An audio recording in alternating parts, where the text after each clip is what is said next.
Data shows Chicago police stopped more than 500,000 drivers last year. Majority of them were Black and Brown Chicagoans. The stops, according to the ACLU, didn't lead to any public safety benefits.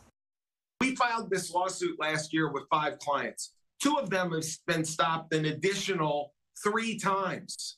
3 times in the past year. Another one has been stopped twice. One of our clients was stopped, with her young child shortly after we filed the lawsuit.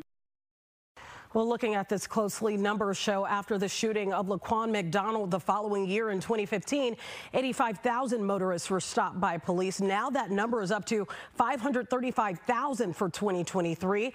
During that time, CPD officers stopped black drivers at a rate of close to 4 times that of white drivers and stopped Latino drivers at a rate of nearly 3 times that of white drivers. These disparities are similar to racial disparities reported in prior years in Chicago.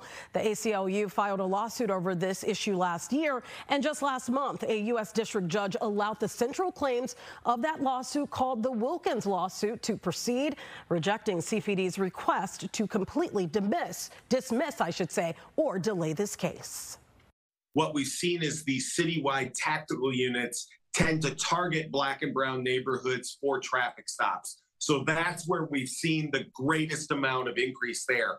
But we've also seen historically that a black driver in a predominantly white neighborhood is much more likely to be stopped than a white driver.